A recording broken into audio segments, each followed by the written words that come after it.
Hi, everyone. Thank you for being here and listening to me. It means a lot to me. I hope you enjoyed today's topic. If you'd like to subscribe and comment, I would be extremely happy.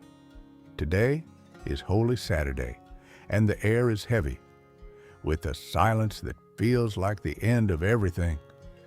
After the violence of the nails and the raw agony of the hill of the skull yesterday, the universe has suddenly gone quiet as the body of the king lies behind a massive stone. Most people view this day as a day of mourning or a simple pause before the celebration of the morning, but they are missing the most intense spiritual conflict in human history. This is the day of the great silence, but silence does not mean that God is absent, because it actually means He is focused on the most dangerous rescue mission ever attempted. While the world above is weeping, the King of Glory is descending into the darkest depths of the abyss to shatter the gates of brass and break the bars of iron. This is what the ancient church calls the Harrowing of Hell, and it's the secret reason why your own life often feels the darkest just before the breakthrough happens. If you have been following our journey on the Pilgrim's path, you know that we have been building an interior sanctuary and a spiritual circuit designed to handle the pressure of the cross. Now, you are being asked to hold that circuit together in a room that is pitch black, where you cannot hear the voice of the Father and you cannot see the light of the sun. I am talking to you today as a fellow traveler who knows that the hardest part of the race is not the uphill climb of the Friday, but the motionless weight of the Saturday. You are currently standing in the gap between the death of the old man and the birth of the new creation.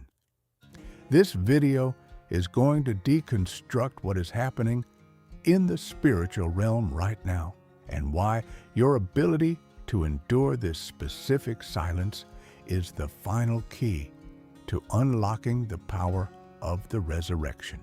We are going to look at the theology of the descent and the psychology of the wait, so that you can understand why the heavy air of this Saturday is not a sign of defeat, but it is the friction of a victory that is being won behind the scenes of the visible world. Stop looking for an exit from the waiting room and start realizing that the waiting room is the forge where your faith is being turned into a weapon that the enemy can never take from you. The stone is heavy and the grave is cold, but the fire of the divinity is currently burning through the foundations of death itself. Think about the words in the first letter of Peter chapter 3, verses 18 to 19, which tells us that being put to death in the flesh, but made alive in the Spirit, He went and proclaimed to the spirits in prison. This is not a passive resting, but an active invasion of the enemy's territory while the rest of the world thinks the battle is over. You need to prepare your heart for the fact that the greatest movements of God in your life usually happen when you feel like nothing is happening at all. The theology of the descent is the most overlooked part of the Apostles' Creed, because it is the part that makes us the most uncomfortable as humans who crave visible action and measurable progress. We say the words that He descended into hell, but we rarely stop to consider the sheer spiritual violence of that event, because it was the moment the uncreated light of the Godhead entered the primary territory of the Prince of Darkness. In the letter to the Ephesians, chapter 4, verse 9, the Apostle Paul asks what it means that He ascended, except that He also descended into the lower regions of the earth. This is the anatomical proof that no part of your personal darkness and no corner of your past is off limits to the rescue of Jesus. While the tomb on earth was being guarded by Roman soldiers and sealed by the authority of the state, the gates of the abyss We're being dismantled from the inside by the King of Glory. This is the harrowing of hell, which is the ancient and powerful reality that Jesus went to the very roots of the human problem to reclaim every soul that had been stolen by death. You have to realize that the silence you are feeling in your own life today is not a vacuum of power, but it is the sound of the foundation of your old self being ripped out so that a new and eternal structure can be built. We often think that God is only working when we are feeling the heat of the Spirit or the clarity of a loud answer. But Holy Saturday teaches us that God does His most dangerous and effective work when we are staring at a brick wall in total stillness. This is the psychology of the deep descent, where the master builder goes into the basement of your soul to fix the structural leaks that have been sabotaging your progress for decades.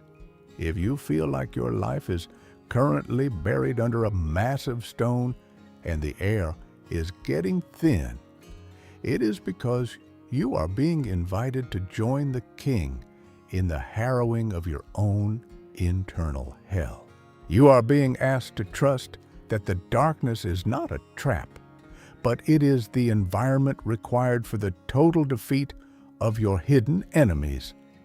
The harrowing of hell is the ultimate military strike against the power of shame and the weight of the past, because Jesus did not just wait for the clock to run out, but He actively hunted down every chain that was holding humanity captive.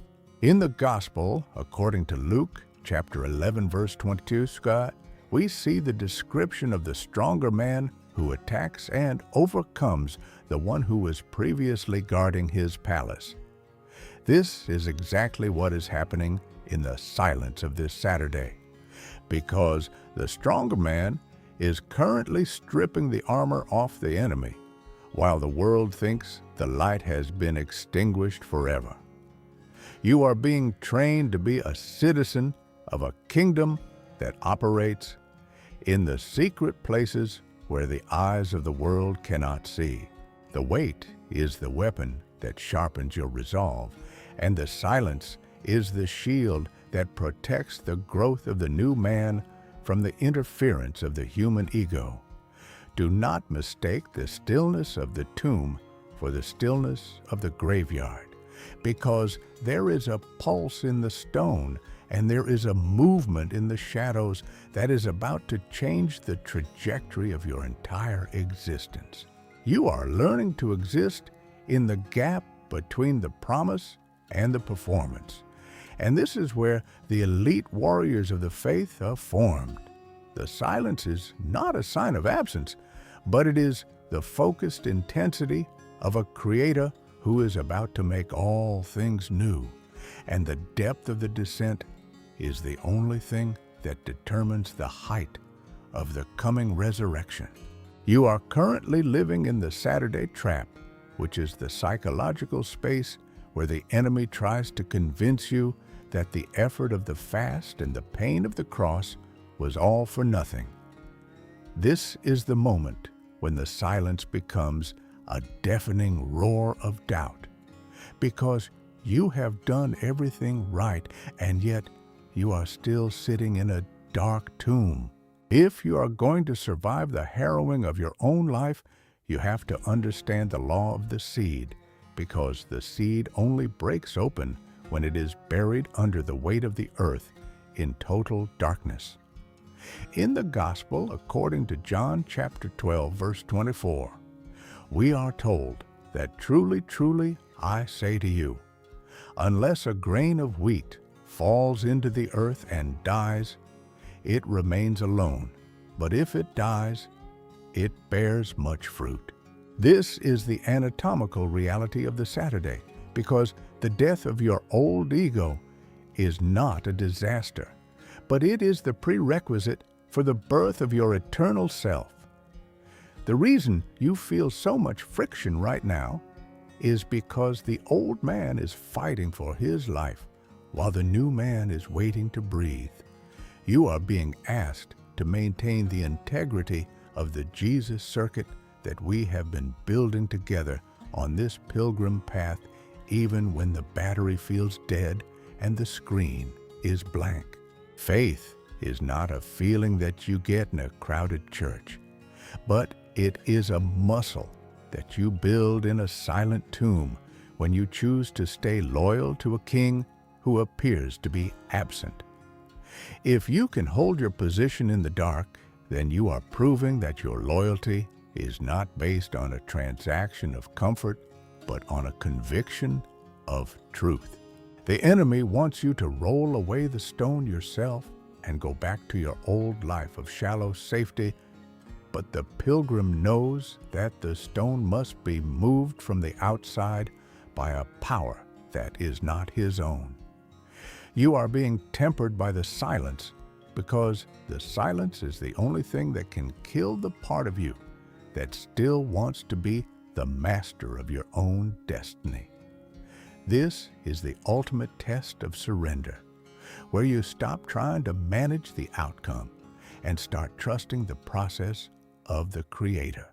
The Harrowing of Hell is not just a historical event, but it is a recurring spiritual reality, where Jesus goes down into the roots of your identity to pull out the weeds of shame and the thorns of fear that have been choking your growth for years. This deep cleaning requires a total shutdown of the visible systems, and that is why you feel so stuck and so stagnant today. But you must not mistake the stagnation for a lack of progress, because the deep roots are growing exactly when the surface looks the most barren. You are learning to walk by faith and not by sight, and this is the only way to become a person who is truly unbreakable. The Saturday is the transition between the sacrifice and the glory, and the quality of your waiting is the measure of the height of your rising. We are standing on the edge of the greatest turning point in the history of the world, and the only thing required of you right now is to remain at the foot of the stone with the quiet confidence of a soldier who knows the orders of his commander are already being executed in the invisible realm. The atmosphere of Holy Saturday is not a void, but it is a womb where the new creation is being knitted together in the secret places of the earth. You have to understand that the transition from the agony of the cross to the ecstasy of the empty tomb does not happen in a vacuum of effort, but it happens in the total surrender of the waiting soul. In the book of Lamentations, chapter 3, verse 26, we are reminded that it is good that one should wait quietly for the salvation of the Lord. This quiet waiting is the most difficult discipline for the modern mind, because we have been programmed to believe that if we are not busy, then we are not being productive. But the spiritual reality is that the most productive moment of your entire life is the moment when you finally stop trying to save yourself and you let the King do the work that only He can do. You are being asked to host the silence of God within your own heart today without becoming bitter or becoming bored, because the boredom of the Saturday is the primary weapon the enemy uses to make you abandon your post. If you can stay at the grave and keep your eyes on the stone, then you are developing a spiritual maturity that will serve you for the rest of your eternity. This is the period of the divine incubation where the heat of your sacrifice from yesterday is being used to bake the bread of your new life for tomorrow. You are not just sitting in a dark room, but you are sitting in a holy sanctuary where the presence of the hidden God is more real than the air you are breathing. The harrowing of hell is reaching its climax right now, and the chains of your ancestors and the weight of your own mistakes are being shattered by a force that no grave can contain. You need to prepare your soul for the shock of the light, because when the morning comes, it will not be a gradual transition, but it will be a violent explosion of life that will scatter the darkness of your past forever. The stone is heavy, but it is already vibrating with the frequency of the resurrection, and the only thing required of you is to remain faithful to the silence. Every minute you spend in this holy stillness is a minute spent building the lung capacity for the atmosphere of the kingdom that is about to arrive. You are not waiting for a dead man to wake up, but you are waiting for a conqueror to return with the keys of death and Hades in his hands. This is the final hour of the old world, and the first breath of the new one is already being drawn in the lungs of the Lion of the tribe of Judah. The silence is the pressure that turns the coal of your suffering into the diamond of your witness, and the stone that was meant to be your prison is about to become the evidence of your liberation. The silence of this holy Saturday is the final boundary between the old you and the person God has called you to be. You have survived the desert, and you have endured the cross, and now you have proven that you can handle the silence of the tomb without losing your faith. The harrowing of hell is almost complete, and the King is even now stepping out of the shadows of the abyss with the keys of your liberation in his hands. In the book of Revelation, chapter 1, verse 18, he declares that I am the first and the last, and the living one. I died, and behold, I am alive forevermore, and I have the keys of death and Hades. This is the authority that is currently backing your life and your future, because the one you serve has conquered every enemy that you are currently facing.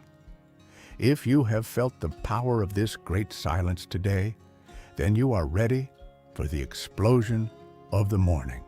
Subscribe to the Pilgrim's Path so you do not miss the celebration of the resurrection, because the next chapter of this journey is the most glorious part of the circuit. Leave a comment below with the phrase, "I will wait for the light to show that you are standing guard at the stone with the rest of this brotherhood." We are not a community of victims, but we are a lineage of conquerors who know that the darkness is just the canvas for the glory of God. Finally, you must realize that the sun is about to rise and the world will never be the same again. Hold your position for just a few more hours, because the King is coming back and he is bringing the morning with him. I will see you at the empty tomb.